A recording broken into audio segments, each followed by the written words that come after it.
This is Romo Dunze, and you're listening to the Ballsville podcast. Thank you so much, man. Appreciate it.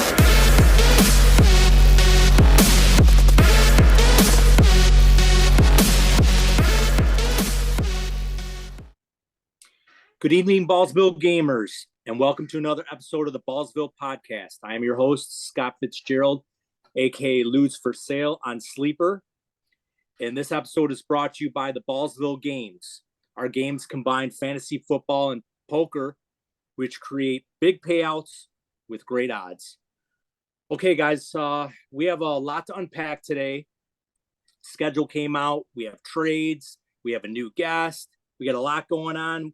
We broke over 100 views on our podcast on YouTube, 58 subscribers. I want to congratulate all you guys, you gamers out there, for listening in. We've got some positive feedback, and we're super pumped. Now we're just really going to start churning out some good stuff for you guys. So I want to, before I get into the meat and potatoes of this podcast, I want to introduce you to our guest today. Sitting in from Viva Las Vegas, we have my co-host, Sean Clemens. He goes by S. Clem on Sleeper. What's up, Sean? Not much. How you doing, Scott? It's good to be here. And coming out of Lakeland, Florida, my neighbor, goes by Ken Moore, and he is the dealer on Sleeper. What's up, Ken?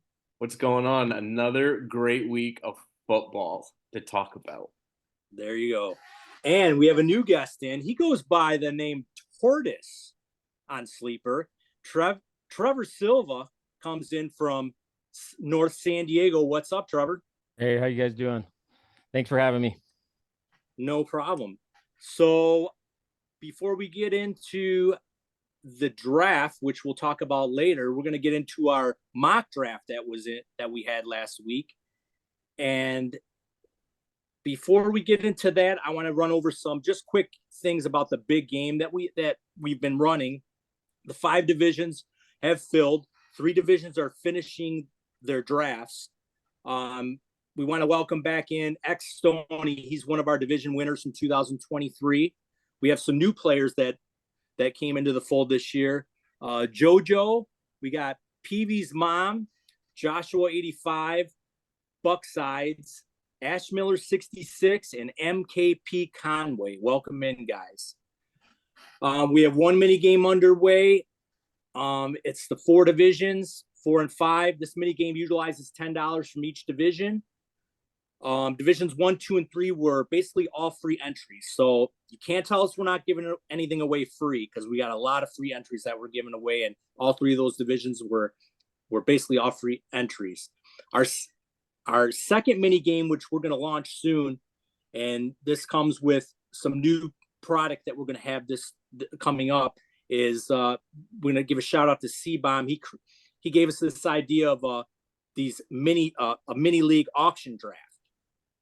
And Division 6 mini game players will have an opportunity to get free entries into these mini games for the auctions. So that's going to be coming up pretty soon. We also are going to we're going to expand our redraft. We have low stakes redraft, which will be $25. And we're also going to get into the mid stakes, which is $50 redraft, and $100 high stakes redraft. So we're going to open those up this summer, and those will be a lot of fun. Same rules, Ballsville rules will apply, and I think those are going to really take off. So getting back to you, Trevor, you were my favorite team, believe it or not, in our best ball draft, and you drafted out of the 1 slot. And just let the listeners know how you got involved in Ballsville, what you like about it, and let the listeners know what your strategy was drafting out of the 1 hole. Well, I got involved in Ballsville through Sean. I think it was last year. He kind of said, "Hey, you interested in best ball?" And I have done a couple through a couple of the other organizations, and I was kind of just interested in something more community based. I wanted to be able to draft with my friends or people that I knew, or talk shit during the draft type of thing. And Ballsville seemed to be that perfect place for me. So I've been getting as many as I could this year because I think I got maybe 3 or 4 last season. Didn't do so hot, but as for the one spot, I kind of just took a quarterback and then I kind of see who fell to me after that. And I ended up taking Kyler at the second round. And I'm kind of on the fence with Kyler just because of his past history, burned me a couple seasons in a row. But him having, Marvin Harrison, and I was able to stack them together. Um, and then coming around in the fourth round, I took Derrick Henry, Josh Jacobs, just to try to get a couple running backs on the team and kind of go as like a balanced approach. And then I could kind of just wing it from there. I know some people had some issues with me taking Diggs and then Cup in the 6th and 7th, but I don't know. I think Diggs has a lot of upside. He could be the number one for Houston, and we just don't really know how those targets are going to play out. And I guess time will tell. Well, what I liked about your draft is I like the stack of Kyler and Harrison. And I think waiting on the running backs, I really like Derrick Henry and Josh Jacobs. I think Henry can basically fall in the end zone 10 times this year. And then Jacobs, I think he'll be basically the running game in that offense. I mean, AJ Dillon has oatmeal pants. I don't see him doing anything. So I love Josh Jacobs. And then I really like Ramondre Stevenson. I mean, even though he's on a crappy team, he should easily get 275 carries this year. So I really like you getting Ramondre late like that. What is your now in Superflex? Do you normally like to get your quarterbacks early? Like if you were drafting in the middle, would you've done the same thing and the same thing with the end, or do you just kind of do best player available at that point? I mean, when do you really want to lock up your 2 quarterbacks? Do you like to do them early or do you like to wait? I like to try to get one of those like top 4, top 5 quarterbacks if I can. But the way these Ballsville drafts have been going, it just seems like they're hammering running backs earlier than I normally would in a format like this with 3 wide receivers and 2 flex. So the times that I have waited on running back, I really don't like the way my team panned out just because there's so many wide receivers in those mid to late rounds that you can kind of take a flyer on. As for the quarterback, I'd like to at least get one, top 10 guy if I can to try to anchor that position. And then if I have to fill it in with maybe 3 or 4 quarterbacks by the end of the draft, I tend to go that way. But I felt like there was so little quarterbacks that came off in the first 2 rounds that it kind of pigeonholed me a little bit into taking a second quarterback right there in the second. But no, not always. I tend to lean more running back early in these type of things, and then those mid wide receivers I'll go after that. Got you. Now we had one drafter that we're going to talk about, and his name's Jimbo, and he likes to go the color coordinated route. So Jimbo started off the first 5 rounds with 5 running backs.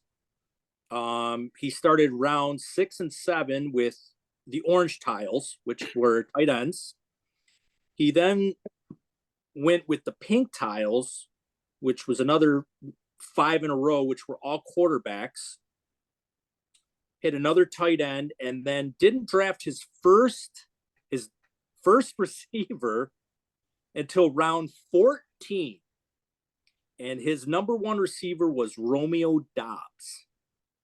And then just decided to just like punch blue tiles the rest of the way into his draft. So Sean, I'm going to go to you and ask you, have you ever incorporated this style, or is this a style that you like to see other people do so you can take advantage of them drafting this way? Oh, definitely the latter. Definitely the latter. This is not a strategy I would ever recommend nor utilize. It's very confusing. We'll start there. I understand taking, Breece Hall early. I even understand taking Gibbs where he took him the way these running backs have been going, like Trevor said. That's not terrible. I could even forgive the Barkley pick at that point, saying, hey, let me solidify my running backs before I move on. But Rashee White was where it really started to fall apart for me. That pick right there just seemed completely unnecessary, and it became comical at that point. So, I looking at his team build, like if you look at his overall squad, I mean, he is, in my opinion, by far the worst team in the draft because of this situation that he did. And, I just don't see really like a path for success with this setup the way it is. So, I feel like he was just approaching it like a fun little mock and just having a good time. And, maybe didn't realize there was a prize on the line. Okay, so we won't pour on him too much, but I'll go to Ken and say, Ken, did you like the Russell Wilson, Justin Fields stack there, and the J.D. McCarthy, Sam Darnold stack for his quarterback? So he's cornering the market on those two teams, hoping one of the one guy's going to be successful the whole year. And then going on to another question.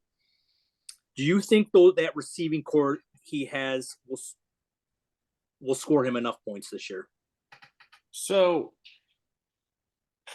I guess for me, looking at it, he went 5 rounds with quarterbacks. And for me, it's not he needed to take quarterbacks there because of how color coordinated he wanted to be in the beginning rounds. But he had, he had to take quarterbacks. Levis, okay, but it's his decision making here in round 9 and round 10. So he took Russell Wilson over Deshaun Watson. So for me, it's like, Deshaun Watson's going to be the QB1 for that team, but instead you take a quarterback who's, if that team's out of it, they're going to go to Fields. So now you've wasted 2 rounds on getting the handcuffs of each other just to protect yourself when you could have got Deshaun Watson instead and then maybe gotten a wide receiver since you hadn't taken one yet. And I guess, the same thing in rounds 10 and 11 when 11 and 12 when he took like McCarthy and Darnold. I know Geno went before that, but it's the same thing there. He could have taken Geno, have 2 good quarterbacks, they're not great. Instead of having 4 rounds of getting the backup quarterback, you could have just taken 2 and helped out the rest of your team overall and picked up their, Winston is the backup for Deshaun, and you could have got Howell in the later rounds of the draft while getting bigger needs like your wide receivers there. So I think in that 5 rounds, he could have aimed better with his quarterbacks instead of picking the 2 situations where you're going to have handcuffs. And to take, which, kind of goes into the next question you asked about the wide receivers, going into the season with Dobbs, Judy, Downs, and Wilson as your top 4 wide receivers, they're all wide receiver 2 and 3s. I mean, that is not putting confidence into my team going into the year, especially with how often running backs get hurt. Got you. That's good analysis right there. Now, Tortoise, how much, when we get closer to the season, how much higher is Marvin Harrison do you think is going to go? Or is he going to be like in that late second, early third? Do you think there's a chance that once he starts running around in mini camp and once the pads get on and they start running routes, do you think he's going to go ahead of somebody like an AJ Brown, or like maybe he won't go ahead of Garrett Wilson, but maybe a Puka? There's always that possibility. I mean, if it's these 2 quarterback leagues and he starts creeping up into that like mid-second and he starts jumping AJ Brown, Garrett Wilson, I think that's just too rich for me, and I'm just gonna have no shares of him at that point. I think where I took him, I think that's about where I have him, like in front of Olave, Devontae Adams, maybe. And then Drake London, I probably would take London over him right now. But that's probably as far as I would take it. But you know how these rookies come. A lot of these guys aren't even paying attention to rookie drafts at the moment. And then as soon as the hype of the season gets going, he's going to climb and climb. I mean, I love Marvin Harrison, but the hype is just like I mean, it's out of control right now. I don't think I I'm ever. understand it in Dynasty. I don't get it in, redraft as much, Mhm. or best ball. I don't think I'm going to own any shares of him in that, especially in Superflex. I mean, one quarterback, it's a different conversation, but I mean, I just can't. I can't. It's too rich for me. I mean, even though he's going to get a billion targets, I just, they're rookies. I mean, they're going to hit a rookie wall. He's going to get double covered. This is the NFL. This isn't college. Their defenses are going to scheme for him. I mean, I'm not saying he's not going to have a good year, but it's just, I mean, there's Yeah. a lot of other guys I'd Well, rather take. top 5 fantasy rookie seasons are rare for receiver. Yeah. It's not, I mean, it doesn't happen often. What Chase and Jefferson, I think maybe I could think of off the top of my head, but I can't really think of a ton others. But Ludes, I gotta give you kind of props because who's kind of the wide receiver 2 in rookies right now is kind of Neighbors. And I think where you got him at 6'6" in the draft is actually good value for a rookie. Yeah. The gap is astronomical. It shouldn't be that different. It shouldn't be No. 3-1 Well, to that's gonna 6-6 be between those two. that's going to be completely different after he gets on Hard Knocks this season. His capital is going to skyrocket. Do you think people worry about Daniel Jones? Oh, 100%. 100%. Yeah. So is that why? I mean, that's why he's dropping because of Daniel Jones. I don't think But I Daniel think Jones is that bad though. I mean, I think he's, slightly underrated. Not that he's good. He's just like he's portrayed as terrible, and I don't think he's that bad. So I think he could be serviceable. He could have a receiver that is a really solid, wide receiver 1. He could. Now, I want to talk to Sean about this one because me and him were talking about this. I think it was the other day. So I'm seeing Breece Hall creep up the board now. I mean, he's starting to go over Bijan. He's starting to close the gap with McCaffrey. What did we talk about the other day, Sean? Didn't I say I might Venmo you some money to put down on offensive player of the year, Breece Hall? Yeah, you did. And then I think I told you that I might double that bet when I go down there to make it for you. Because I'm with you on that. What about you, Ken? Do you like Breece over Bijan? I do. And the reason I say that is I look at situations like last year. I mean, the Jets really haven't changed that much. And, looking at the Atlanta situation, it's changed dramatically, right? So now you actually have a good quarterback come in, and now you have more wideouts and stuff, and nothing's really changed on the Jets except for Mike Williams, and the guy can't stay healthy more than 6 games of the year. So, I mean, I think Breece Hall has a big year. I think this is his breakout year right here. I think, and that's why I'm willing to put some ducats down on it because his receiving ability, if Rodgers stays healthy, defenses aren't going to be able to stack the box on him. I think he's just going to go freaking bananas this year. So there's more mouths to feed in Atlanta too. Atlanta's got Pitts and London. Sorry, Scott. No, I agree 100%. Now, Trevor, since we've been just in awe of your team, why don't you let us know which team you like out of the group here? He's gonna say Slim's team. I know it. Back to the Breece Hall thing, though. You guys aren't worried about Braylon Allen at all? Like eating into some of his workload or nothing like that? No, not really. I think he's there as an insurance policy in case Hall gets hurt. I think Hall's in for just a mega throbber year. I mean, he's just going to go crazy this year. Yeah. Wouldn't you think Israel would be above Allen, at least to start the season on the depth chart? You think that Braylon Allen is going to be 2 right out the gate above Israel? I don't know with the draft capital, and I'm not sure the coaching situation on if they were the ones that drafted Breece Hall.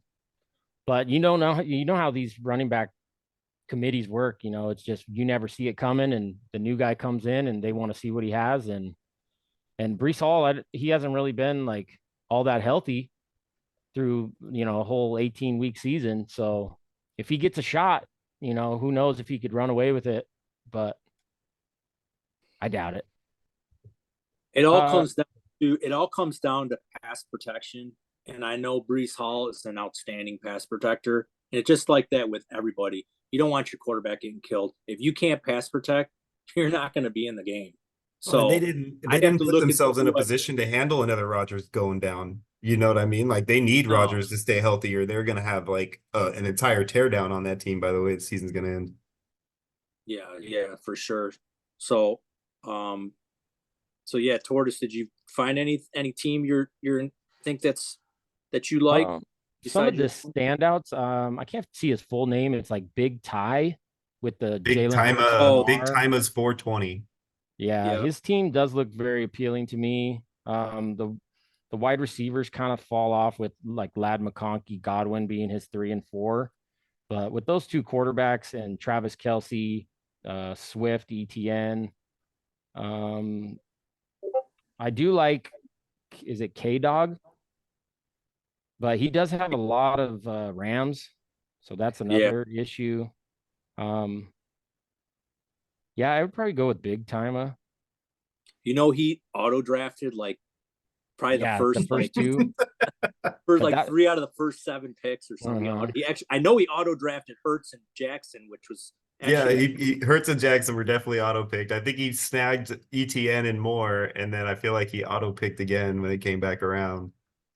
yeah, because I think for sure he would have taken Jefferson over Lamar, but you never Yeah. know if he's a quarterback guy. But I yeah, mean, let's he talk set up about Jay Lamar's Norris slip. so he I could. got Lamar at 210 in the league recently. 210. I cannot believe Lamar has fallen all the way down to the bottom of the Oh, second round. I know exactly why he's slipping because he's not going to be running in touchdowns anymore. It's going to be King Henry. King Henry's going to account for, like I said, he'll fall in the end zone 10 times this year. So I could see his upside, his ceiling. Henry, I still think is 12 to 14 touchdowns. His floor has got to be at least 8 to 10. So how many more is there going to be for Lamar? I think they're trying. I think they're doing a smart thing. They're trying to dial back Lamar a little bit. I appreciate Yeah, that. They did the same thing with Allen, though, and it just became a little bit more passing touchdowns and a little less rushing. I gotta go back to Big Time's team for a second. So I like the Hurts and Jackson picks, but what I don't like is who his QB3 is on his team. I don't like May this season at all. And you're going in with two quarterbacks who have been injured um, for various injuries, and you're going in with your QB3 with May, who I got to be honest, I'm a Pats fan. I think he's going to suck this year. He doesn't, first year, no really stud wide receivers. So I think I like Big Time's team. That's just like one worry for me. I mean, But I beyond guess, that, he's only got Howell behind May. So if he right. has one injury, if either May or Hurts has a bad week, he's got to play a different position in his super flex role. Right. that's kind of how these best balls tend to play out, though. If you lose your superstar, you know, first 5 round picks, it's pretty much over for you anyway. And unless you are one of those people who are drafting backups and stuff like that. For best ball, I'm usually trying to hit a home run. If you're trying to go for the big money, then I'm trying to take those big money shots, and I'm not really planning for injuries Mm-hmm. You in like that big money sense. shots, do you? Yeah, yeah, funny. But I do like C-Bomb's team and the dealers team. I like the way that they um I guess the team makeup, the way they put it all together at the end. Look at Big Yeah, big fan of Jake Ferguson. I was hoping to get Baker when he took him from me. I'm not a huge Trevor Lawrence fan, but it's the same scenario. Like if you're trying to hit a home run, he could have a big bounce back year, and you got him almost in the 7th round, which is great. So I got to be honest, my favorite pick from the later rounds was getting Hill in round 18. And I'm kind of surprised how long he stayed on the board, just because of he can have those really big games depending on what position he's going to play. yeah. You don't think that he's going to hit the age wall at some point? I mean, the guy's in his 30s, right? Like, I guess for me, he's 33 and I just, he's still there. They didn't add anyone. So I still think he has to have a big part of the team. I think he has maybe 1 year left, but Tortoise hit it right on the head. You kind of swing for the fences, and if he does what he did last year, then that's kind of a home run pick right there. Right on the head with his money shot. I mean, I think we all end up picking Taysom Hill up on the waivers at some point during the season. Oh yeah. Oh yeah. It's just not somebody I'm really looking to pick up or draft, I guess, in like a redraft league. I've still got him hanging out on But- quite a few dynasty leagues from the end of last Yeah, season. it's just it feels bad to cut him when you know what he can do. Yeah, he could always step in that quarterback role for like. Could you imagine stepping in there for 3 or 4 weeks? If Derek Carr goes down, like he's probably gonna go, and you got yourself a little super flex option. Doesn't he have like a 5 or 6 week church retreat in the middle of the season or something? That's crazy. All right, we're gonna so that goes over our big mock draft. Maybe we'll talk Alex into having us do another one, maybe right before the preseason. While training camp goes on, we'll see guys moving around, shifting, and see if maybe we'll do a nice little fun one. Maybe the first of the preseason. But we're gonna get into the NFL schedule. Came out today. We didn't have much time to really dig into it since it came out at 8:00 Eastern time, and we started recording at 10. But I found a few things we can talk about. I'm gonna get into the win totals, and I'm just gonna go with the playoff teams in the AFC and NFC, and we'll pick one team that maybe shouldn't be there. Maybe that we just don't like the win totals. Maybe some other team that probably just got left out that probably should be in there. So right now it's got the AFC West champion Kansas City Chiefs at 10.9 wins. They're minus 500 to make the playoffs. They're plus 575 to win the Super Bowl. You have the AFC North champion Cincinnati Bengals, 10.5 wins. They're minus 210 to make the playoffs, plus 1,300 to win the Super Bowl. This one's, I don't think it's too surprising. AFC South champions, Houston Texans, minus 200 to make the playoffs and plus 1,300 to win the Super Bowl. And then we have the Miami Dolphins, who are the AFC East champions. Sorry, Sean. Minus 160 to make the playoffs, plus 2,500 to win the Super Bowl. We'll get into the wild card teams. Baltimore Ravens, 10.2 wins, minus 320 to make the playoffs, plus 900 to win the Super Bowl. Another wild card, the Buffalo Bills, 10 wins right on the nose, minus 190 to make the playoffs, plus 1,400 to win the Super Bowl. And then the final wild card, the New York Jets, 9.6 wins, minus 130 to make the playoffs, plus 2,500 to win the Super Bowl. Some teams that got left out: Steelers, 8 wins, Browns, 8 wins, Jags, 8 wins. Who doesn't belong in there, Tortoise? Oh, I don't know. I'd hate to say the Bills, but that's going to be a tough division over there. You think the Bills are going to lose to the Jets? Come on, man. You're just saying that to rile me up. I don't know. I mean, you guys got a lot of work to do. I mean, I'm a Cowboys fan, so what am I talking about? But I'm over here in shambles, crying myself to sleep. Cam, what about you? So, sorry, Sean. I don't think Buffalo makes it. I just think they have a lot of work. I hate to jump off in, but I think a lot of work has to be done.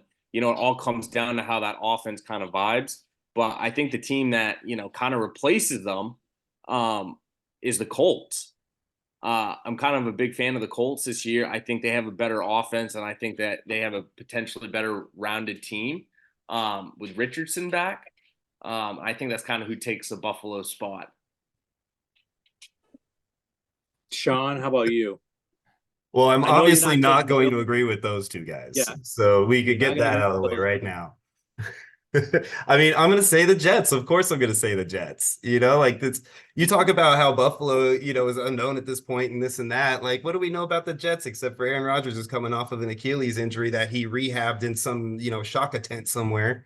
You know, we have no idea what to expect from that team. Their O-line is still, you know, suspect to say the least. So yeah, I just don't see the Jets in a division where you've got two teams already projected to win more than 10 wins. I don't see the Jets getting to 9 wins. I don't see it. I'm sorry. You know, I would think honestly, the team I think would jump in over them is going to be the Chargers, man. I think with Harbaugh coming in there and the new change in regime, I think their team was a pretty good team already. They have a top 5 quarterback. So I think the Chargers can take that jump. They'll be in there. The Jets will be at home crying just like they have the last 15 years or so. And, you know, we'll have to just wait till next season for those guys. So the offense for the Chargers, since Keenan Allen, Mike Williams, Eckler, the entire offense is brand new.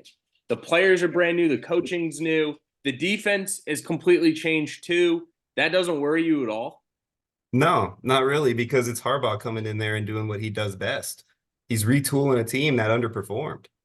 You know, he brought in a lot of guys from Baltimore, which are going to be cultural fit guys for him. They're going to come in there. They're going to bring the type of game that he wants to bring.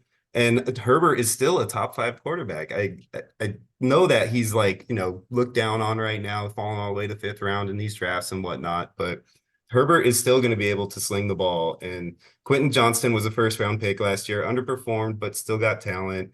You know, they took Lad McConkey, who a lot of people were really high on this year, fell to the 2nd round. So, yeah, I don't think they're, you know, completely disheveled like everybody assumes they are. I think they're going to come out a little stronger than people anticipate, and they're going to be a tough team. They're going to win a lot of close games. They're going to lose a lot of close games. Low scoring, most likely. It's going to be a lot like what we saw from the Ravens back in the day. So, you know, before Lamar really became Lamar. Gotcha. Well, I'm gonna have a hot take right here. Here's my hot take. I don't think the Bengals are going to win the North. I think the Ravens will still win the North. I think and I actually think that the Steelers are going to win more games than the Bengals. And this is why I say this. They picked up Patrick Queen on defense. They bolstered up that defense. They drafted really good on the offensive line. They're going to run the ball with Farty Smith. They're going to get back to Steeler football. And I think a combination of Russell Wilson along with Justin Fields But returning kicks. It's going to will that team. And I like this plus 2,000 bet to win the conference. Plus 2,000 to win the conference. Plus 650, I should say, not the conference, plus 650 to win the division. And it's only plus 120 to make the playoffs. So I like the Steelers creeping back in. I like the Ravens over the Bengals, and I like the Bengals being out of the. You want me to add those to your Breece Hall bet? Oh, what in the world? That is my hot take. So you're going to say that Russell Wilson is going to lead the Pittsburgh Steelers? And Justin Fields. It's going to be. But how long is Russell Wilson leading before Justin Fields? Oh, I don't know. Yeah, but you don't have a guesstimation on how long he's quarterbacking? I mean, in your scenario, you've got to kind of, you know, tea leaves it a little bit, figure out where these wins are coming from. My main thing is the running game. I think they're going to go back to Steeler football. Like I said, they picked up Patrick Queen on defense, who's a stud. They bolstered their offensive line, and I like the combination of Najee Harris and Jalen Warren. I think they're going to run the ball, and I love George Pickens. So I still think that's a wide open division, and I don't totally trust the Bengals. Mixon's gone. I don't trust Zach Moss.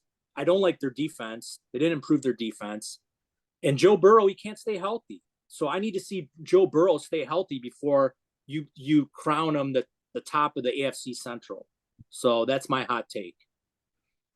I agree with you only on the fact that it's such a tough division. It is hard to just place them there like that. You know, but if it was it's not because I'm that down on the Bengals though. I do like the Bengals. Defensively is the biggest concern I have for them because that was the only reason they made the Super Bowl in that run in the first place was their defense, and they fell off last year and they didn't do anything this year to fix it. So I'm with you on that part of it for sure. And then, so everyone's now we're going to go to the toughest schedules. And when I read these off, people are going to be like, Scott, you're an idiot. You're crazy. Look what you just did. You're saying that the Steelers are going to make the playoffs and they have the number one ranked toughest schedule. So they're the number one. And I mean, I'm just going to go through some of their games. So they start off on the road twice at Falcons, at Broncos. I think those are two definitely winnable games. Mm-hmm. I mean, you're going up against, you know, a new offense in Atlanta and then a rookie quarterback in Denver. But then you got a home game against the Chargers, which you'll probably lose. At the Colts, probably lose that one. And then it just gets harder with the Cowboys on Sunday Night Football, at Raiders, Jets at home. Number 2 toughest schedule is the Bills. They come out of the gate. Cardinals at home, at Dolphins on Thursday night, Monday night at home against Jags. Look at this stretch. At Ravens, at Texans, at Jets on Monday night. Good luck there. Then we go to the Cleveland Browns at 3.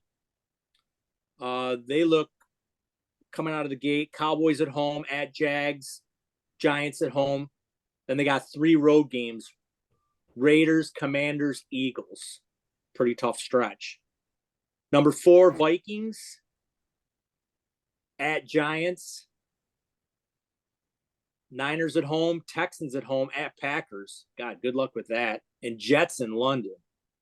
Got to go all the way across the pond to play the Jets. And then number 5, the Jags, at Dolphins, Browns at home, at Bills, at Texans, Colts at home, at London against the Bears. So those are the top 5.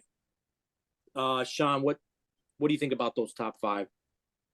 I mean, it sounds like they're all in the right place. You know, I mean, I personally feel like the Bills have a tougher schedule, but that's just because I always think the Bills have the toughest schedule. So, yeah, but this is definitely a tough season across the board for both Bills and Steelers. So I think that they deserve the top spots. You know, Jacksonville, I feel like has a tough schedule mainly because they have to travel so dang much across the pond. Like I think if I'm not mistaken, it's 2 games across the pond there. So, you know, that to me, I mean, I remember watching the Bills coming back from that last season and they were extremely lethargic in the week following. So, you know, to have to do that twice in the same season like that, that to me is difficult. I know they're trying to kind of become like Europe's team and all that, but, you know, I mean, if I was them, I'd be a little frustrated that I have to keep doing this twice a year. Plus, they play in the North, which we've already talked about. It's like a bloodbath in the North. Ken, what do you think about this list? You know, nothing really pops out to me. You know, they're all very hard schedules. I will say I do like the Bills' first 3 games of the season. I know they have the hardest schedule, but I think the first 3 games of the season to kind of get in sync for the Bills are not like the hardest team that they could face. So I kind of like their beginning 3, but overall, all the schedules for the top that you just listed, I mean, they're all going to be tough games, which means they're all should be good games too. The thing I do like about the fact that we're going to Miami early this year is that it's late at night and it's not going to be in the middle of the day in the middle of the heat, because that had a huge factor in the outcome of the game last year. Tortoise, what about you? I'm looking at this Brown schedule, and I know they got the Cowboys, but they're at home. And then, I mean, I don't know why the Browns is ranked so high up there when week 2's Jags, Giants, Raiders, Commanders, and then you get the Eagles and then Bengals. So, I mean, the only ones I would really be worried about is Eagles, Bengals, maybe. And if they get off to a hot start and they go 4-5-0, I mean, they could get on a run there pretty quick. Mm-hmm. No, that I see that. But and then I'll finish this off. I got to go back to the Bills, man. I mean, to talk about a murderer's row, man. I mean, you know, even though that's a night game against the Dolphins, I mean, it's still going to be hot. You know, it's going to be muggy, hot. And then, I mean, if the Bills don't get out at least go 2-1. I mean, then going to the at Ravens, at Texans, at Jets. I mean, there's a possibility they could lose those 3 games. I mean, if it just, and then I don't know. I think that's a really tough schedule for them. And if you look down by their bye week too, if you sandwich their bye week, you got Kansas City and San Francisco sandwiching their bye week, followed by the Rams. So, that's that 3-game stretch right there is difficult too. So you kind of got like your season's kind of hitting like the ocean right now during a storm. It's just like waves, I think the easiest part of their schedule is the first couple weeks, and then it just really gets hard.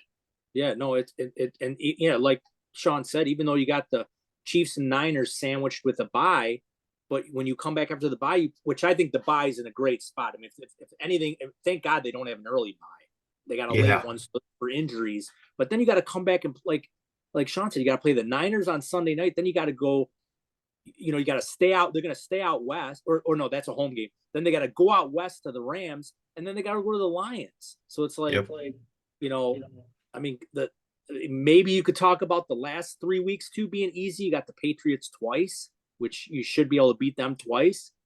But yeah, it just like Ken said, well, the first 3 even weeks, then that is frustrating because you want to play a rookie quarterback at least earlier in the season for one of the 2 weeks if you're playing him twice in his rookie season, right? You don't want to have both of them be in the last 3 weeks of the season where he's had the most experience he can get by then, Right. Like, I prefer to play him like week 2. The only good thing about that though is the Patriots by then will have nothing to play for, so they'll just be, just throwing bodies out there at that point. So that should be 2 easy wins right away. No love for the Patriots, man. But I will say, we've talked about a couple times with the Jags. I think the Jags actually go backwards this year. I think there is a very good chance that, I believe that they've been around like 9-8 the last couple of years. I think this year that they're going to have a losing record. I don't really see them doing much. And with all the traveling that they have, I just think it's going to take a toll on that team. So you put them at 3rd in that division behind Tennessee? I put them 3rd with Houston and the Colts ahead of them. Oh, wow. Okay. So you got Tennessee behind them still even, huh? I think so my issue with Tennessee is that you added Ridley, but you're still older wide receivers. I see. Yeah, I mean, I get that part of it too, but they've done a lot with that offensive line, bringing in Callahan, who's really well known for that. And, I think that they'll be better. And I like what I saw from Levis in flashes. If he can make that more consistent, I think they have a shot to be competitive. I do agree. I think they've gotten better, but I don't think they've gotten good enough to be someone who's fighting for first place in that division. And I agree with that. I'm thinking that I've got them at 3rd, to be honest, like potentially 2nd. And then for me, it's Houston, Jacksonville, Tennessee, and Indy. And that's just because I don't have confidence. Wait, you really have Indy last? Because I'm not 100% that Anthony Richardson's going to survive the season, bro. I think that he's going to have to change the way that he plays football for him to stay healthy. Yeah, if he stays healthy, they'll be fighting for the 1st seed in that division, if he's healthy, but I just don't see it happening. Oh, look at baby Trevor. Yeah. All right. The little boy, 3 weeks old. We got a 5th edition of the pod. And what's his name, Trevor? Archer Anthony Silva. Oh, he's getting hungry. I got to get him a bottle real quick. I'll be right back. Sorry, guys. No problem. How cute. He picked him up like this, and he had like a weeble wobble head going all around. It's so funny. So, I guess let me ask you this: who do you think is the worst team in the AFC then? The worst team in the AFC. All right, let me think about teams, that. Out of that list, or the absolute worst out of all? Out of just the whole AFC, who do you think the worst team is this year? I probably lean Patriots. Be honest with you, man. I mean, I'm sorry to say. I don't think I could go wrong there. The Patriots. I think I have to go Broncos. What? No, really? I think Broncos are the worst team in the league. I mean, I don't know. Sean Payton coached up a way worse team last year to a decent, showing in a lot of games. I can't see him being worse than they were last year. My issue is the Patriots still have a top defense in the league. That's true. The Broncos have gotten burned everywhere last year, defense, offense, no matter what it is. My issue is that I get they added Troy Franklin and they added Bo Nix, which is fantastic, but Bo Nix, Troy Franklin, Polk, May, they're all in the same, in my opinion, they're all in the same category, but the Broncos D is not good. Oh man, I don't know. I understand why you say it, but I feel like you might be looking at it a little bit rose-colored glasses on that scenario. Because No, I mean I agree with Ken in a way, because the Broncos do play in the AFC West, which is, I think, a better division than the AFC East. I mean, obviously you got right now. The I don't AFC know. East is looking tough this year, man. I still give it to the West. I think, I think now, because of the Patriots being in our division, I do give it to the West because they're just that far below the other. And I'm not fully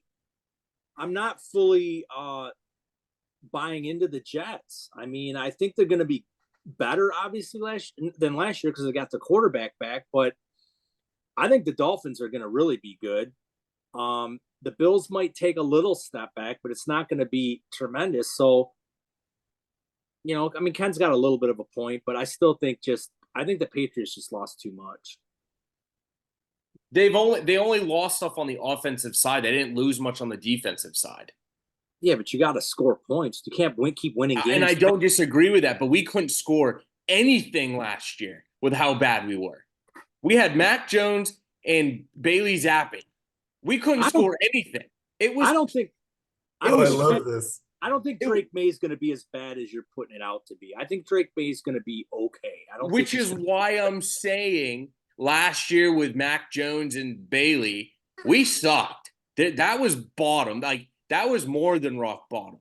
I think Drake May will be better, but I think we'll be better than the Broncos. I love hearing Patriot fans talk like this about their team. I've been waiting 20 years to hear stuff like this. All right, I held off long enough. I was trying to wait for Tortoise to come back, but let's get into the he can catch up. Let's get into the most favorable schedules. So coming in at number 1, we got the Atlanta Falcons. So they start off with at home against the Steelers, at the Eagles, Chiefs at home. I mean, to me, that's pretty damn tough. Then they got the Saints at home, Bucks at home, at Panthers, home against the Seahawks. Number 2, you got the LA Chargers. They are home against the Raiders, at the Panthers, at Steelers, Chiefs at home. They got the early bye, and then they go at Broncos, at Cardinals Monday night. You have the Cincinnati Bengals. So they got the Pats at home, at Chiefs, Commanders at home, at Panthers, Ravens at home, at Giants, at Browns. Chicago Bears, Titans at home, at Texans, at Colts, Rams at home, Panthers at home, Jags in London. And then number 5, Jets. At Niners, at Titans, Patriots on Thursday at home, Broncos at home, Vikings London, Bills Monday night. All right, Ken. So I like the Falcons schedule. I know they play the Chiefs early. But I do think the NFC South this year is going to be the worst division again, like it was last year. So there's no reason the Falcons should not kill it this year against their division opponents. I expect them to just kind of really just run that division. And really, rather than that, the other games out of division that they play aren't the worst thing in the world. The Chargers schedule, big fan of their schedule. And I think that will help a rookie quarterback. Sorry, not a rookie quarterback. A new rookie coach, per se, coming back into the league with all these new young pieces coming in. All right, Sean, what about you? So for me, I think it's number one, it's crazy to me that there's teams that are in the same division and like the Bengals are in the bottom 5 on strength of schedule and the Steelers are at the top of strength of schedule. It's crazy to me that it can happen like that. You know, you have the same thing going on with the Jets and the Bills. You know, it's just nuts. But as far as Atlanta is concerned, they, you know, for me, like that, I'm intrigued to see how this plays out fantasy wise with the players in Atlanta, and if the schedule is going to have any impact on how these guys are going to start getting drafted here moving forward. Because, you know, a lot of us have known the opponents and stuff that pay attention. Like, we know that they were going to have a good schedule this season coming up. We just didn't know what week it was going to fall and all that kind of stuff, but we knew opponent wise and everything. But a lot of people that aren't that in the weeds like we are, they might not have realized that Atlanta's schedule was going to be this favorable. And then now they're looking at it and going, man, you know, I might take a Drake London, you know, over an Olave now because of that, or, you know, so on and so forth. You know, Kirk Cousins, does he jump up a round or two because he's been falling so far in these drafts? So, you know, it's intriguing to me when things like this happen to kind of just see how they might affect what we're going to see here coming up in the next few divisions of our best ball leagues. Yeah, I think I concur. I'm looking at the schedules here, and Atlanta's has a pretty favorable schedule. I think that, like Ken said, the Chargers schedule, I think that's going to really help Justin Herbert. And for the listeners, when, you know, looking at these favorable schedules, this should instantly tell you to start targeting players on these teams. Like Sean said, you know, you're looking at Drake London, Bijan, Chargers, you know, Justin Herbert. Everyone's saying they're going to run the ball like crazy. He's an elite quarterback. They're going to throw the ball. He's going to have a good year. He might not throw 50 touchdowns, but they're not just going to go away from throwing the ball. He's the best player on the team. So he's going to throw the ball. It's not always going to just be running. This is a big year for Joe Burrow. I mean, if you want to invest in him, if he's going to have a bounce back year, the schedule looks like it favors him. You know, Chase is going to look for a new contract. Same with Higgins.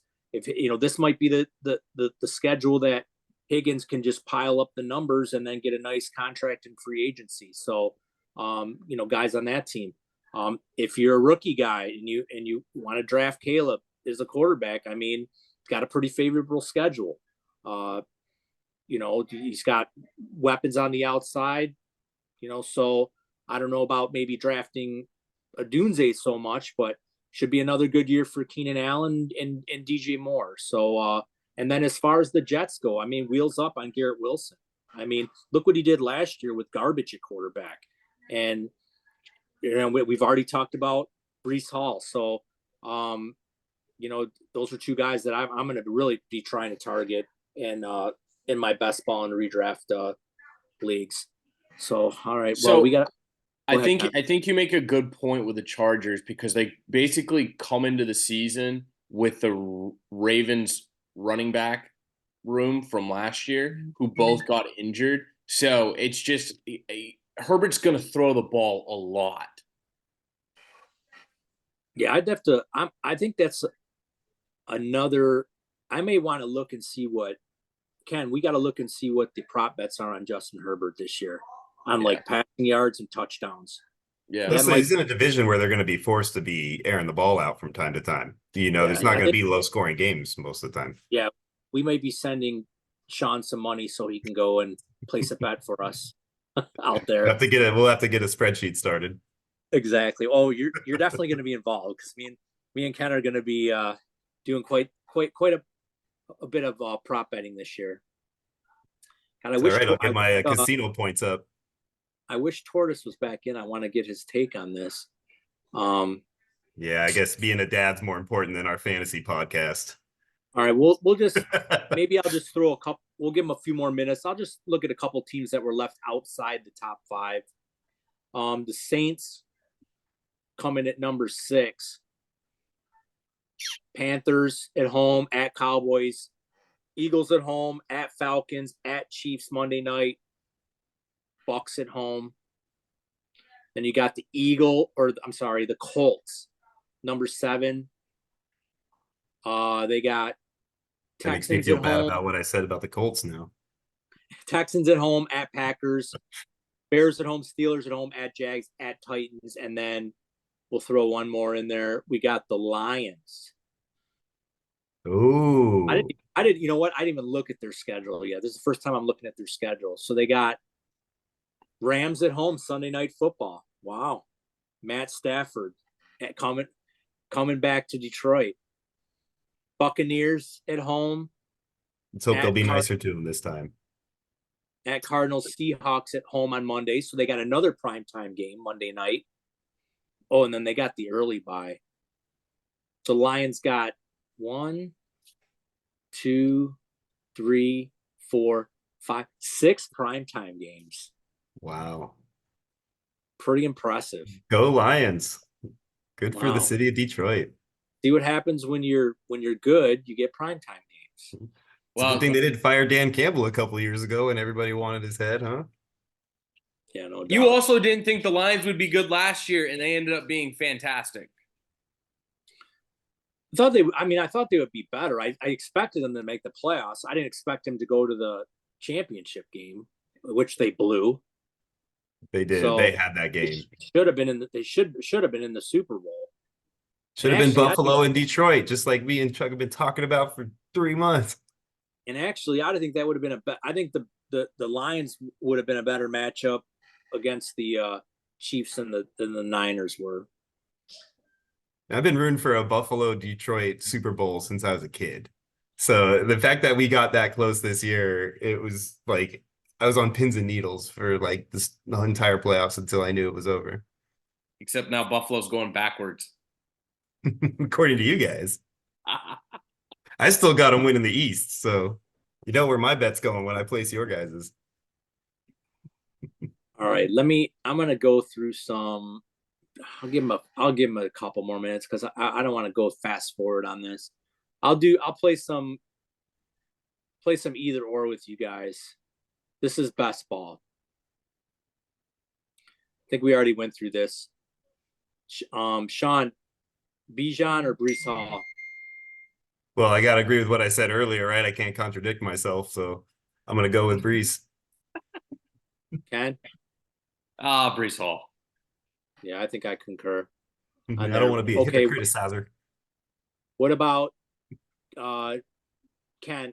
Start off with this one: Jahmyr Gibbs or Jonathan Taylor? Gibbs. Sean? Same. I like Taylor, but I just think that Gibbs is just a little bit better right now for me. You know, it's also the fact that he doesn't have a running quarterback who's going to steal touchdowns from him. Correct. I think I'll be on the opposite side. I'll give the slight bump to Taylor. I think there's no one else there to run the ball.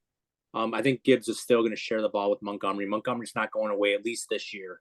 Maybe next year we'll have a different conversation, but I'll give the slight edge to JT. Ken, Tyreek or CD? Ooh, Tough one. I give it to CD. Sean? CD. Just for the sake of argument, I'm going to go with Hill.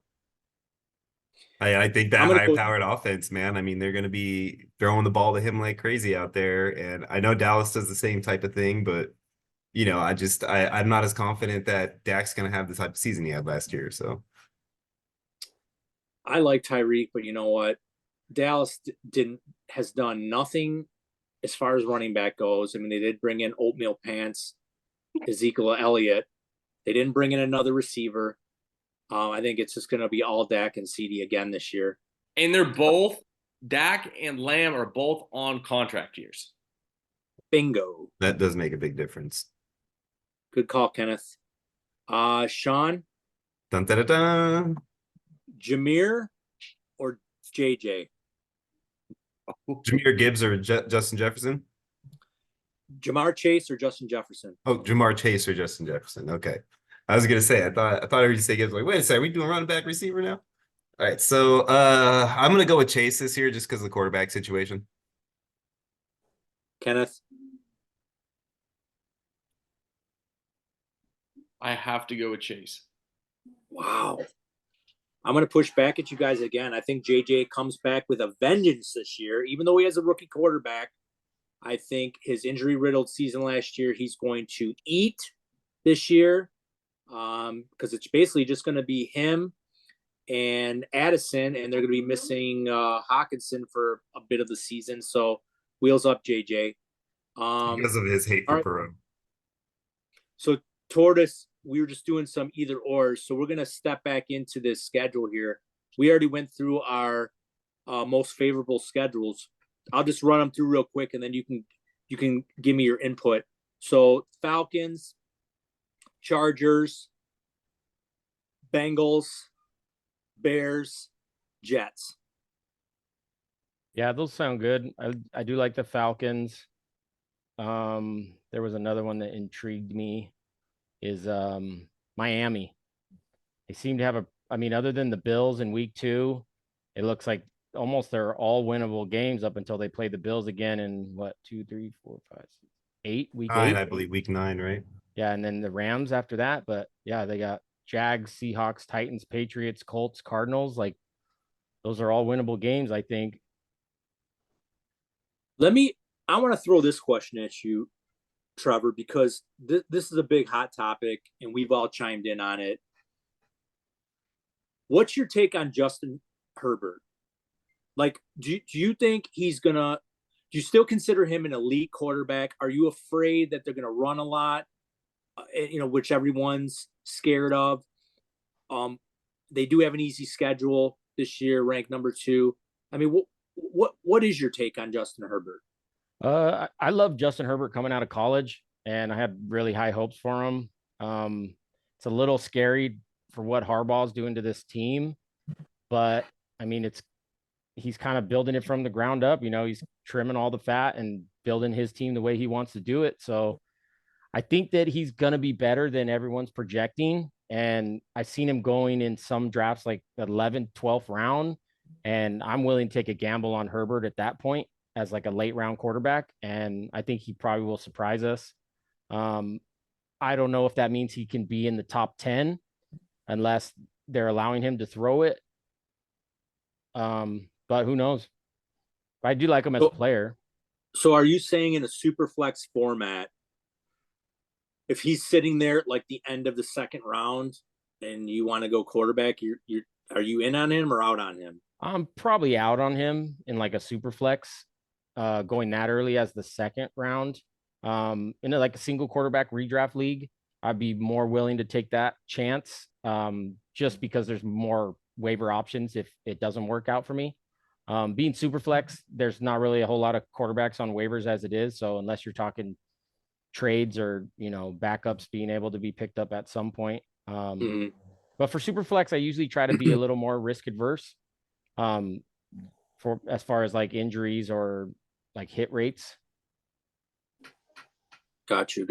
I got you. Well, I think that the fantasy gamers out there in the fantasy world are going to be sleeping a little bit on the Chargers. I think they're going to have to really compete with these AFC West teams, and they're going to be in some shootouts. And I really think Justin Herbert's we're going to look back on this at the end of the season and say, wow, Justin Herbert had a really good year, kind of a comeback year from what he did last year. And everyone thought they were just going to run the hell out of the ball, and he had a really good productive year.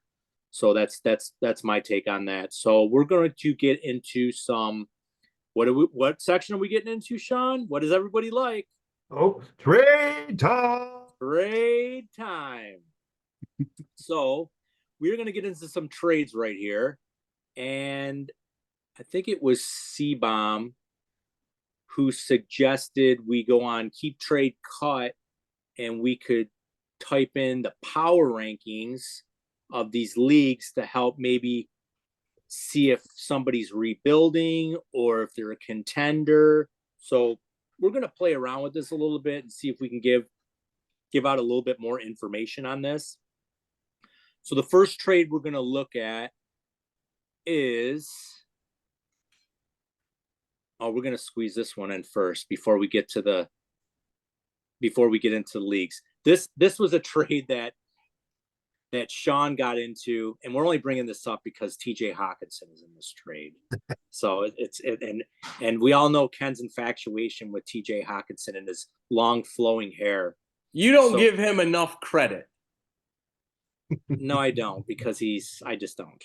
So and let's remind everybody that this trade was specifically made so that we had it to talk about on this podcast.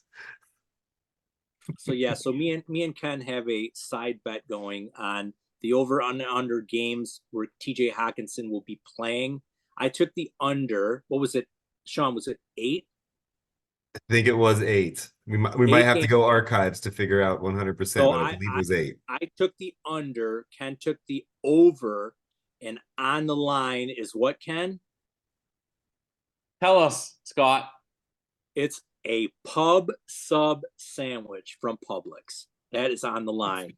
And I cannot wait until I smash that pub sub sandwich, knowing that you pay for it. I just want the viewers to remember that you do not think Hawkinson is a top 10 tight end. Exactly. No. He's definitely a top 10 tight end. Oh my goodness. So give us your rankings again, Scott. Do you have them on the top of your head? Yeah, hang on one sec. Or let's see. I know I have him just outside. I think he's like number 12. I'm curious to see who like 7 through 10 is for you. No, hang on one second. I'll bring it up. This is my favorite part of the show. No love for the man. Okay, I have, let's see, 1, 2, 3, 4, 5, 6, 7, 8, 9, 10, 11. Yeah, 11, 12. Yeah. So I have Laporta, Bowers, McBride, Kincaid, Pitts, Andrews, Kelsey, Kittle, and Njoku, Ingram, and Ferguson. I would have had him over Njoku, Ingram, and Ferguson for sure. Oh, those 3 I definitely over have Ferguson? No, I don't. Yes. I think Ferguson's going to have a monster year. Yeah, I like Ferguson. What about Dalton Schultz? okay, hold. I got like Schultz. I got Hawkinson over Schultz.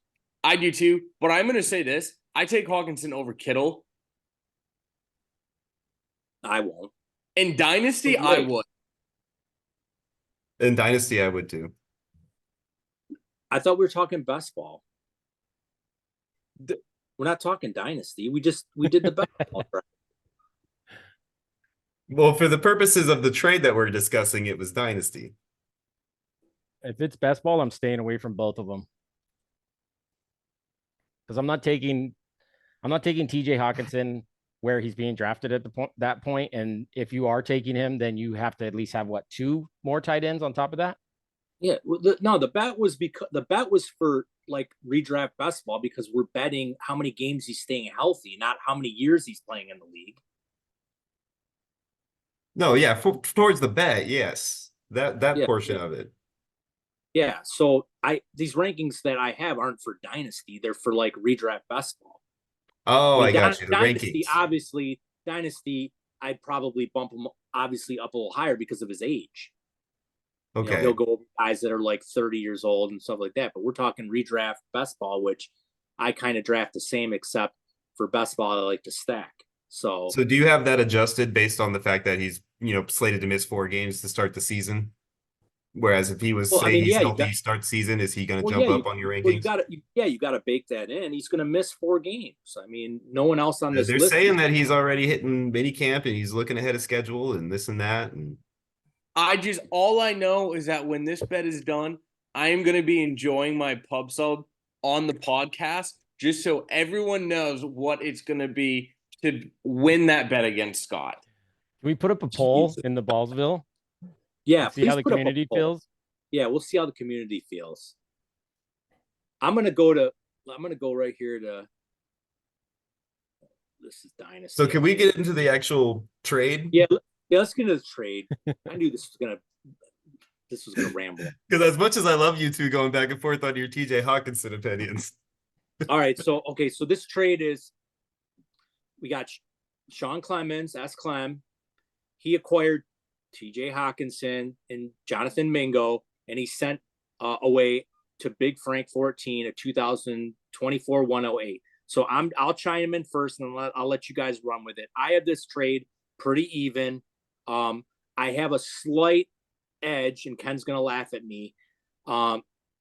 To Hawkinson, and the only reason why is because I have a lot of shares of Jonathan Mingo, so I still have a little bit of faith that he might come through.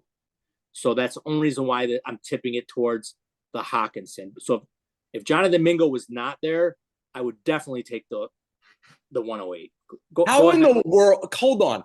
How in the world is Jonathan Mingo the guy who sways this? He's basically worth. He's not worth anything, and this is a TEP +1. Hey, Hawkinson. Jonathan Mingo was drafted in the beginning of the second round so he has good draft capital. Okay, played with a shitty quarterback last year, so maybe they'll be on the same page quarterback this year. I know, but maybe if they believed in him, they brought in Johnson, they brought in Legarrette. Look at Thielen is still there. Bryce Young sucks. They brought in more weapons for him. I'm sorry. Yes, the Hawkinson side, which I hope everyone is listening to this, but is not because of Jonathan Mingo. Okay, so we got Ken's take. He loves the Hawkinson side. It's TEP +1. Okay, all right, Trevor, go ahead. I would honestly probably take the 108 side of this trade, but it says that he took Jonathan Brooks. So with that knowledge, I would probably go the Hawkinson side because I'm not taking Brooks in the first round. And I can give you guys some context on how that all played out if you want, because the situation was like, I don't think he anticipated Brooks was going to be there. We made this trade at the 105. And the reason I made the trade with him, I was sitting with the 108 and the 109, and Bowers was our second ranked player left on the board. And I did not think he was going to fall to us or to 108, which he didn't. He went at 107. So I made the trade at the 105. He was hoping to get a different player at 108. It came down to it. He tried to trade back for a while and then ended up taking Brooks because his team need was running back. Okay. Yeah, because if you're taking, like, I seen like JJ McCarthy falls to the 108 or Brock Bowers. And so if you put names like that on that 108, then it kind of changes my opinion a little bit. But being they were Jonathan both Brooks off the for board by that Hawkinson, point. I believe and Wright and Brooks were the two top ranked players left on the board. I just don't expect a lot from Carolina. And in order to be a top 10 running back, you got to be the top 15 offense usually. I don't see them scoring a whole lot of touchdowns. So to me, it's kind of a wash. Gotcha. And we already got Ken's take, so we know where he's leaning. And we all know where I land. Yeah, sure. Yeah, we all know where you're at. So through that one. So let's get into another trade here. And these are one of these trades that I'm not a big fan of. I don't like a ton of moving pieces. Just but this one is we're gonna go over the Whopper with fries. What is that? Love John and JMC 27. Am I reading that right? Love John? Yeah. Okay, Yes, so he's acquiring Evan Ingram, Saquon, DK Metcalf, 2025 fourth round, a 2026 third round, and he is giving away Dalton Kincaid, Ramondre, Marvin Mims, who I actually like, 2025 first and a 2026 first. So it looks like, without getting into the power rankings on Keep Trade Cut, it looks like JMC probably is a rebuilder. Love John's probably a contender, I'm assuming, but I'll look at that real quick. Who wants to start? Sean, you want to start? Sure. Yeah, absolutely. For this one, man, it's like it's a no-brainer for me. I'm looking at these players and picks here, and the Dalton Kincaid, Ramondre Stevenson, Mims, and the two firsts, in my opinion, is definitely the winner in this trade right here. You know, even if he is a competitor and he's trying to make a push for this season, you know, throwing away both of your firsts next year like that, just in getting back a third and a fourth, you know, moving forward into those drafts, it's kind of putting him behind the eight ball. And if he has some sort of injury situation this year that happens, or some sort of bad luck where he just doesn't get the ship, he's kind of setting himself up to only have like a one shot at the home run here, you know. So that I feel like that's kind of leaving him a little bit lacking in that area. So, you know, I also, on top of that, I also think the best player in this trade is Dalton Kincaid. And to get the best player in the trade, the two firsts moving forward, and he still has some serviceable players there. Stevenson could potentially, like Scott said last week, get, you know, over 200 carries, 250 carries or whatever this year in New England. And Mims is up and coming first receiver drafted by Sean Payton in Denver, if I'm not mistaken. So, you know, those factors right there make them intriguing players at least. So for me, I'm leaning that direction just because of the fact that I feel like the other guy's kind of just basically, you know, he's going all in right now, and I don't think he really has a royal flush. And just to give you guys some background on some of these teams, it looks like Love John he's definitely a contender. He ranks 5th in quarterback, 5th in running back, 2nd wide receiver, 9th in tight end. And JMC 27 is 6th at quarterback, 8th at running back, 7th at wide receiver, and 3 at tight end. And that's a 10-man league. So yeah. So Is that JMC, after this draft rank? Is that based on the trade, after the trade? I think ranking? this was based on last year's standings. Okay, so it doesn't affect anything. It's not like a current ranking. So yeah, so we have a rebuilder and we have a contender. What do you think about this, Trevor? I would like some more context if you guys are sending in your trades. Like if this is like a 12-man, 10-man league. I'm assuming most everyone's 12. No, this is 12. I'm sorry, 12 man. Okay. So this is I don't know. I'm kind of on the fence a little bit. I mean, the firsts are appealing, obviously, but if you're rebuilding, right? And so you're getting these first round picks. I don't know if Ramondre is going to be on the Patriots by the time you're making these picks, along with Mims. I mean, they drafted Troy Franklin pretty early this year as well, so he's going to be competing with him. Sutton's still there. And if this other guy's going for a championship this year, those might be late first round picks. So you're like back half of the first round and you're picking up Barkley and DK, who DK is still very young. Evan Ingram's probably going to be around for another 4 or 5 years. And Barkley, he signed a 2 or 3 year contract. So I don't know. Those are some big names to be just punting off your team for. I mean, I guess Dalton Kincaid, which is the best player. I don't know. Wait a second. I could go. You do not agree that Dalton Kincaid is the best player in this trade? I mean, you're taking Barkley and DK over him, so how could he be the best player in the trade? Well, that's more positional based than anything. But he's the only tight. Well, he's Evan Ingram. So what you're saying? I mean, do you take him over Dalton Kincaid in a TEP dynasty draft startup? Am I taking DK or Barkley over Kincaid? Yeah, in a dynasty startup TEP +1. Yes. I'm just personally not a Kincaid fan. Not me. So for me, for dynasty, Barkley, everyone knows how I feel about older running backs, but Kincaid is gonna, in my opinion, will be one of those few tight ends that is gonna score you a lot of points for a long time. It's not gonna be one of those, fill-in tight ends. I take Kincaid over both of them. Yeah, I Not think step on your opinion, Trevor. I was just curious.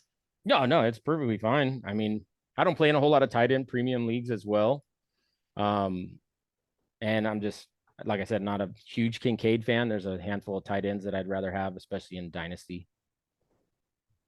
What are your guys' opinions of tight end premium leagues? I personally really like them. I think it does a lot to add some more versatility to the drafts, and it's just a lot more fun and makes that position a lot more relevant. So, but now that there's more coming around, though, it's changed things.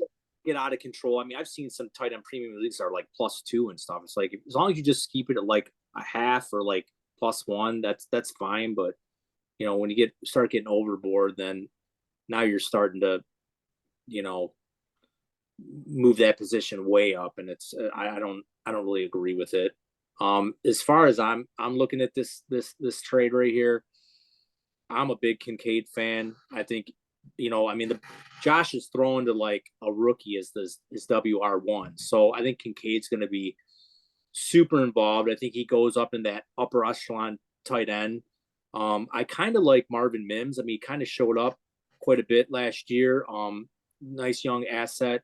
I agree with Trevor. I don't think Ramondre is going to be around forever. So if this guy's rebuilding, I don't really agree on it. And he does get 2 late first rounders, but we all know in fantasy football, it's a year-to-year thing. I mean, they could be late. He could end up having a year where he has a lot of injuries and those ones go up even a little farther. I do like this guy if he's contending, that he brings in Saquon, Metcalf, to try to push him over the top. But I think I might just lean it towards the Kincaid side, just because he is getting 2 firsts. I do like Kincaid over Ingram. I got Barkley a little bit more than Ramondre. So I don't know. I think if this guy's rebuilding, I think he probably got the most he could get out of the sending out of the players that he sent back. Yeah, he definitely got a haul. Yeah, those first just push it way over, I think. Yeah. So I like that. So, okay, we'll get into another deal right here. This one's same league. So we'll go right to what is it? White Knight. Oh, it's JMC again. So we know JMC's rebuilding, and we'll go to White Knight, who's like right in the middle. So he's 12th at quarterback. So he's very weak at quarterback. 4th at running back, 4th at wide receiver. He's pretty high, 10th in tight end. So it looks like, just from the power rankings, he's probably pretty light at quarterback. So we're gonna look at this, and White Knight, he acquired Christian Kirk, and I see, this is what I don't understand. And then he sells off Daniel Jones and Jerome Ford. Go ahead, Trevor. Break that one down. I don't get what all the hype is on Christian Kirk. I mean, it looks like he had like 2 games over 15 points last season.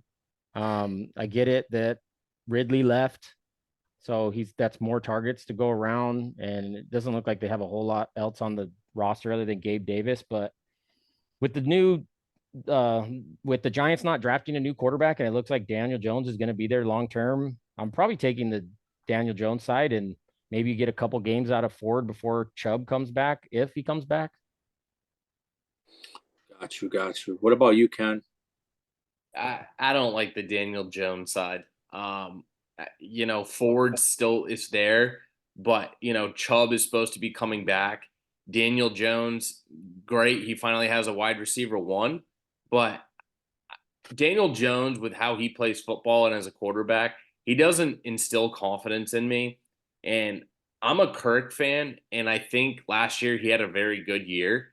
And now with Ridley gone, it's Gabe Davis is a boomer bust guy. He's like a Will Fuller 2.0. Thomas is going to take time to get, involved in that offense. Yeah, Ingram's still there, but I think Christian Kirk's going to have a big year. And I just don't like the Daniel Jones side. Well, Daniel Jones was quarterback 9 in 2022, just with the rushing upside, and now with another receiver, no Barkley there. And if he can stay healthy, I mean, I'm not saying he's going to be top 10, but I'm usually just on the quarterback side, especially in these 2 quarterback leagues. I mean, I just think the trade value alone, if you're going to move him at a different point, will hold value longer than Kirk would. What about you, Sean? I mean, I'm kind of on the fence slightly, but I do lean towards the Daniel Jones side, just only because if we're talking super flex, the quarterback aspect, but it's very, very close. It's, 66 to 67 kind of a situation, so I'm not as high on Kirk as it sounds like Ken is. I'm also not as high on Daniel Jones as it sounds like Trevor is, because I don't think that he's going to be long term. Hot take coming, everybody. Kirk Cousins is going to be the starting quarterback in New York next year. All right, that's just throwing it out there. First, you heard it here first, everybody. Kirk Cousins is going to the Giants. Hot take central. So I think Daniel's got 1 year, and if he doesn't come out here and show that he's definitely the guy, then they're going to move on from him next year. And I think Atlanta's going to have to try to do something, right? They save face. So here it comes, big trade next year. That I definitely do think for this season, based on the previous trade and what it looks like JMC's doing, I wouldn't be surprised if he just needed a warm body for the position for the season. And he's kind of just setting himself up to go into there and just try to be competitive as he can. But, he's looking towards 2025. Got you. Well, I'm looking at this one, and what am I, Sean? What am I? The quarterback whisperer? Dream. I look at this and I say, you know what? They didn't bring anybody in to challenge Daniel Jones. To Trevor's point, he was quarterback number 9 with the rushing upside a few years ago. No Saquon. They're going to throw the ball. He's got a true number 1 now, which he's never had really a true number 1. I mean, Sterling Shepard's not a number 1. Wanda Robinson's not a number 1. Christian Kirk, if you look at dynasty rankings on Keep Trade Cut, he is ranked wide receiver 39. At 27 and a half years old, he's a little bit of an older receiver. And I do agree with Ken that I think he's going to have a better year. But, I mean, I would rather just get a quarterback in my quarterback stable. And I could always probably trade for like a Christian Watson who's going around the same range, who's 3 years younger, probably get him on the cheap since everybody doesn't want to draft Christian Watson. I mean, you could probably maybe get a Marquise Brown. I mean, Deontay Johnson's not far behind. Let me ask you a quick question because I just had an offer that is right up this alley. Would you trade Daniel Jones and Roman Wilson for Christian Watson? No. I didn't either. I denied it, but no.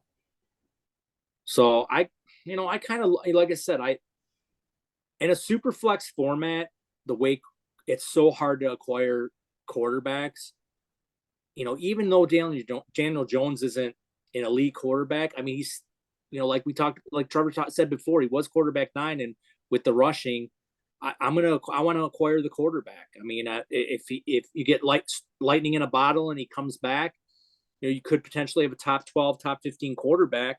That could be easily Daniel Jones could be right back in the conversation as a RB or a quarterback 2, in your super flex spot on your team. So I give this one to JMC, and he is rebuilding. So why not rebuild your quarterback stable? So I definitely like that. Okay, one last one: Daniel Jones or Khalil Shakir? Daniel Jones. I mean, I'll take Jones for sure. You know where I'm going with this. Yeah, where you're going. Is Shakira going to be the number 2 there? I think so. I think he'll be the number 2 as far as targets is concerned, behind Dalton. Over Kincaid? No, behind Dalton. I think over Coleman. Go Knowles. I know. Really? I'm full of hot takes today, baby. There's a lot of hot takes on this show. All right. Well, that's going to wrap it up for this episode of the Ballsville podcast. I want to thank my guest, Sean Clemens. I want to thank my second guest, Ken Moore. And I want to thank our new guest, Trevor Silva, for stopping in here. And I want to thank all the listeners again for going on and subscribing to the podcast, bringing the likes up. We really appreciate it. We're starting to get more involved on Twitter and the what's the other one TikTok, the one that they want to ban. So we're trying to doing some more stuff on that. Keep subscribing and keep sending the word out to everybody to check us out. We're really working hard on these podcasts to get this all this content out for you guys. So until next time, Ballsville gamers, we are out.